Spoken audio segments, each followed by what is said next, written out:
Hello students, welcome to my channel. Today in this class we will read chapter 3 skipping shoes of your book Gems English Reader. आज हम आपकी book James English reader का chapter 3 पढ़ेंगे. Skipping shoes यानी कूदने वाले shoes जूते जो दिया है पेज नंबर 28 पे. Let's start with get set.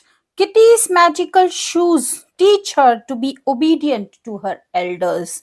Kitty के पास एक जादुई जूते हैं जो उसे सिखाते हैं कि कैसे हमें अपने बड़ों की आज्ञा का पालन करना चाहिए, हमें अपने से बड़ों की बात माननी चाहिए.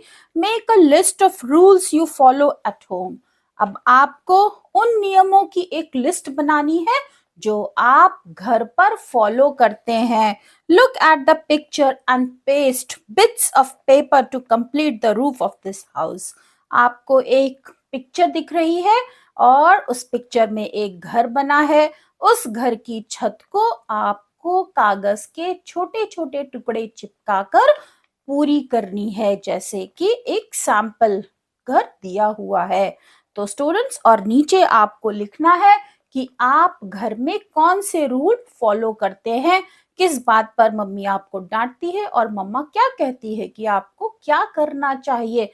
For example, set your wardrobe on your own, then do not run in the house, do not fight with your siblings, make timetable for proper study, then help your mama, obey your elders. So these are the rules which you are asked to follow at home. Now you have to pen down all the rules which you follow at home. Now let's start the chapter. Kitty does not like to help others. किडी को दूसरों की सहायता करना, मदद करना बिल्कुल पसंद नहीं है. Who helps her change herself? उसे बदलने में कौन उसकी मदद करता है?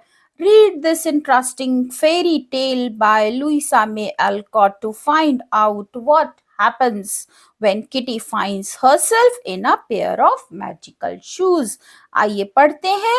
ये एक मजेदार परियों की कहानी है जिसे लिखा है लुइसा मे एलकॉट ने, और पढ़कर पता लगाते हैं कि क्या होता है जब किटी को एक जादुई जूतों की जोड़ी मिलती है, एक मैजिकल पेयर ऑफ शूज मिलते हैं. Once there was a girl named Kitty. एक बार की बात है, एक लड़की थी और उसका नाम था kitty. Who did not want to do what people asked her to. जिसे जो भी लोग कहते थे वो करना बिल्कुल पसंद नहीं था. वो बड़ों की बात बिल्कुल नहीं मानती थी. Instead, she grumbled, I won't और I can't. बल्कि जब भी कोई उसे कुछ करने को कहता तो वो ग्रम्बल्ड मतलब बड़बड़ाना, वो बड़बड़ाती थी. I won't मैं नहीं करूंगी, I can't मैं नहीं कर सकती. One day she was given a pair of shiny new shoes and barely had Kitty put them on than her mother called, Kitty, run and tell the cook to make a pie for dinner.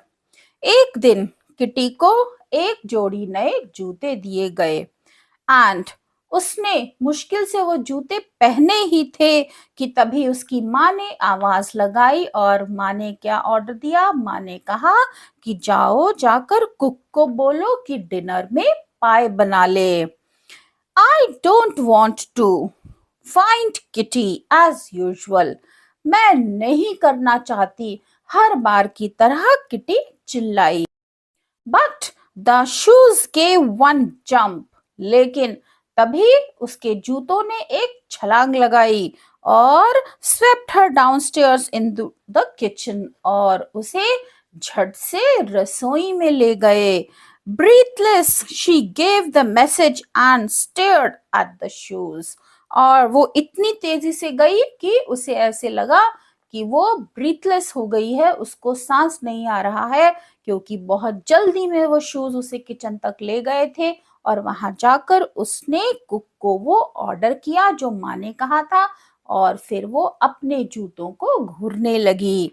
Their bright buttons seemed to wink at her. और जूतों में जो चमकदार button लगे हुए थे, ऐसा लग रहा था कि वो बटन किटी को आंख मार रहे हो, विंक कर रहे हो। Just then her father said, Kitty go to the post office before school and get my letters. और जो घर में छोटा होता है उसे सभी बड़े कुछ ना कुछ करने को कहते हैं। तो ऐसे ही जैसे किटी ने माँ का काम किया, उसके पापा ने क्या कहा? पापा ने कहा कि स्कूल जाने से पहले पोस्ट ऑफिस जाओ और वहां से मेरे लेटर्स लेकर आओ। I can't, started Kitty, but away went the shoes, trotting briskly down the street. और किटी ने क्या कहा? मैं नहीं कर सकती, ऐसा उसने कहा ही था कि तभी उसके जूते ट्रॉटिंग ब्रिस्कली यानी तेजी से चलते हुए उसे पोस्ट ऑफिस ले गए। और वहां क्या हुआ? I'll take these horrid shoes off as soon as I get home, said Kitty to herself as she took the letters. और पोस्ट ऑफिस पहुंचकर जैसे ही किटी ने लेटर्स लिए, उसने तुरंत मन में सोचा कि घर जाते ही मैं इन शूज को उतार दूंगी। Soon she came to a bridge where she wanted to stop and watch a boat. और उसके बाद वो एक ब्रिज पर आ गई जहां पर वो कुछ देर रुककर नावों को आते जाते देखना चाहती थी। Forgetting school and her father's letter. School जाने और अपने फादर के लेटर्स को उन तक पहुंचाना, ये सब भूलकर वो वहां पर खड़े होकर बोट्स को आते जाते देखना चाहती थी। But the shoes went on walking, although Kitty held on to the railing as hard as she could. लेकिन जूते उसे चलाते गए, जूते उसके चलते गए, और जबकि किटी ने जो ब्रिज की रेलिंग थी उसको जोर से पकड़ रखा था, लेकिन फिर भी उसके शूज उसे ले गए। Finally she gave up and found herself walking swiftly home. और जब जूतों ने उतना जोर लगाया, उसके हाथ से रेलिंग छूट गई और अंत में जूते उसे घर ले गए। Back home, kitty found that as hard as she tried, the shoes just wouldn't come off. घर जाकर किट्टी ने पाया कि उसने जितनी जोर से कोशिश की, लेकिन वो जूतों को पैर से नहीं निकाल पाई। Time for school, called mama from upstairs. अब ऊपर से माँ ने आवाज लगाई कि स्कूल जाने का समय हो गया है। Before she could say I won't, इससे पहले कि वो कह पाती कि मैं नहीं जाऊंगी, the magic shoes whizzed her off to school. उसके जादुई शूज उसे जल्दी से स्कूल ले गए। At break time, a girl knocked down the house of corn cobs she had built and made her angry. और ब्रेक टाइम में एक लड़की जिसने जो मक्की के अंदर का हार्ड पार्ट होता है उससे एक घर बनाया था, उसने वो घर नॉक करके तोड़ दिया और उसने किटी को नाराज कर दिया। Now, I'll knock yours down, Dolly. अब मैं तुम्हारा गिरा दूंगी घर, डॉली, ऐसा किटी ने कहा।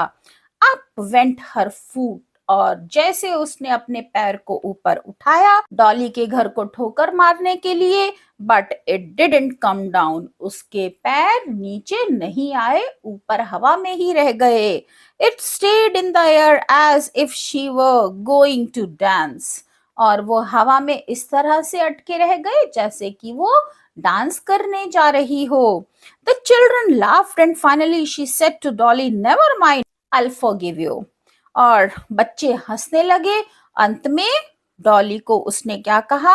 नेवर माइंड, कोई बात नहीं, मैं तुम्हें क्षमा करती हूँ, मैं तुम्हें माफ करती हूँ। Then the foot went down and Kitty understood how the shoes worked. और जब उसने फॉरगिव कहा तो उसके पैर अपने आप नीचे आ गए और किटी को ये समझ आ गया था कि ये जूते कैसे काम करते हैं।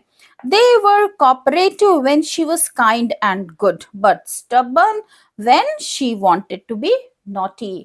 जब शरारती होना चाहती थी किट्टी, तब जूते भी कैसे हो जाते थे? जिद्दी हो जाते थे, अपनी बात पर अड़ जाते थे। और जब किट्टी दूसरों के साथ काइंड थी और गुड थी, दूसरों के साथ अच्छा व्यवहार करती थी, दयालु थी दूसरों के प्रति, तो वो जूते भी कैसे होते थे? कोऑपरेटिव यानी हेल्पफुल होते थे। To check this, when one of the boys' ball bounced over the hedge, she said kindly, "Perhaps I can get it for you, Willie." और इस बात को चेक करने के लिए जब एक बच्चे की बॉल बाउंड्री में आ गई तो किटी ने उससे कहा कि मैं तुम्हारे लिए बॉल लेकर आती हूँ, Willy. The shoes lightly lifted her over the high hedge. और बॉल को ढूंढने में हेल्प करने के लिए शूज ने किटी को थोड़ा सा ऊपर उठा लिया। How could you do it? Cried the surprised boy. और तुमने ये कैसे किया? लड़के ने हैरान होकर पूछा। Kitty laughed and began to dance. Kitty हंसी और डांस करने लगी। Pleased that there was a good side to the shoes after all. ये जानकर वो खुश थी कि इन शूज का एक अच्छा रूप भी है, एक अच्छी साइड भी है इनको पहनकर। She twirled and twisted with pretty airy bounce, her feet bewitched। उसने गोल गोल घूमकर, मुड़कर और छोटे छोटे प्यारे प्यारे स्टेप्स ले करके उसने बहुत ही प्यारा डांस किया जिसने सबको मंत्रमुग्ध कर दिया। सब उसे देखते रह गए। The girls were charmed and tried to imitate her but no one could and she danced till the bell rang. और लड़कियां भी उसे नाचते हुए देखकर खुश हो गईं। उन्होंने उसे कॉपी करने की कोशिश की कि मैं भी इसके जैसे डांस कर सकूं, लेकिन कोई भी किटी के जैसे डांस नहीं कर पाया। और किटी तब तक डांस करती रही जब तक कि बेल नहीं बज गई। When Kitty reached home, her sister said, "Run and pick some strawberries for lunch." और अब जब स्कूल से किटी घर पहुंची तो उसकी बहन ने कहा कि दौड़कर जाओ और लंच के लिए थोड़ी सी स्ट्रॉबेरीज ले आओ। I am too tired. But the shoes landed her in the middle of the strawberry bed with one jump. और as usual किटी ने कहा मैं बहुत थक गई हूँ, लेकिन उसके ऐसा कहते ही शूज उसे जल्दी से स्ट्रॉबेरी के बगीचे में ले गए।